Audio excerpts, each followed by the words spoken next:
देश व राज्यातील विविध महत्त्वाच्या बातम्या पाहण्याकरिता आपल्या हक्काचे पत्रकार टाइम्स या ब्लॉगस्पॉट, फेसबुक, न्यूज पेपर व यूट्यूब चॅनलला लाईक व सबस्क्राईब नक्की करा. धन्यवाद. नमस्कार. काल मंत्रिमंडळाच्या बैठकीमध्ये पशुसंवर्धन विभागाचा अत्यंत चांगला निर्णय झालेला आहे. हा निर्णय देशामध्ये महाराष्ट्र राज्य पहिलं राज्य असेल ज्यांनी हा निर्णय तंतोतंत केलेला आहे.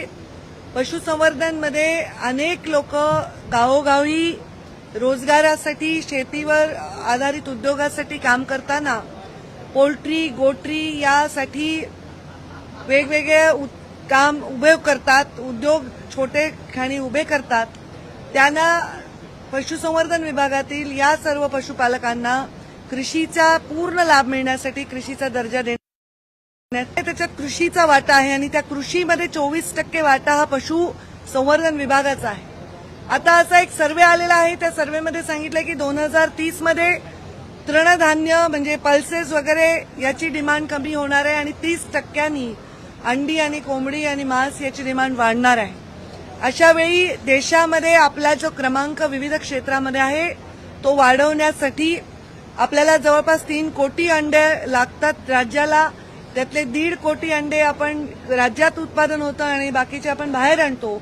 तर राज्य स्वयंपूर्ण करण्यासाठी राज्यातील तरुण मुलांना स्वतःच्या पायावर उभं राहण्यासाठी हा खूप सुंदर निर्णय आहे. याचा फायदा असा होणार आहे की जे लोक पोल्ट्रीज, हॅचरीज, गोटरीज, वराह पालनाचे किंवा डेअरीचे छोटे छोटे प्रकल्प उभे करतील त्यांना पूर्णपणे कृषीसारखा लाभ मिळणार. त्यांना सवलतीच्या दरामध्ये वीज मिळणार आहे. जे त्यांचं आता वीज बिल होतं त्याच्यामध्ये 30-35% घट होणार आहे. तसेच सोलारचे प्रकल्प करण्यासाठी देखील त्यांना पूर्णपणे सवलत मिळणार आहे जी कृषीच्या संदर्भामध्ये सोलारसाठी मिळते.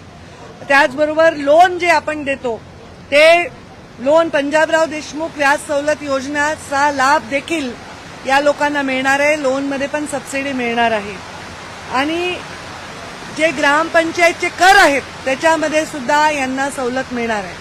यामुळे आपल्याकडच्या मांसाचं आणि अंड्यांचं उत्पादन वाढण्यास मदत होणार आहे. आपल्याकडच्या ग्रामीण भागातील तरुणांना शहराकडे न वळता ग्रामीण भागात उद्योग करण्यामध्ये एक उद्योजकता वाढवण्यामध्ये मदत मिळणार आहे. या यशस्वी याचं आपण जेव्हा पूर्णपणे काम करू तेव्हा सुमारे 76% पशुपालक कुटुंबांना याचा जेव्हा लाभ होईल तेव्हा राज्यामधल्या उत्पादनामधलं उत्पादन 7,700 कोटी हे केवळ आणि केवळ पशुसंवर्धन विभागाकडून मिळवलं जाईल. अशा प्रकारचा अत्यंत सुंदर निर्णय झाला. सन्माननीय मुख्यमंत्री महोदय यांचे आणि दोनही उपमुख्यमंत्री आदरणीय एकनाथ शिंदे साहेब आणि आदरणीय अजितदादा यांचे मी आभार मानते. अजितदादांनी पुण्याच्या कार्यक्रमात हे जाहीरही केलं होतं आमच्या मागणीला सन्मान देऊन आणि त्यांनी ते करण्यासाठी आम्हाला सहकार्य केलेलं आहे. हा निर्णय खूप ग्रामीण भागात एक ऊर्जा देणारा आणि बदलाव घडवून असणारा असेल हे मीडियाला अवगत करायचं होतं. थँक्यू.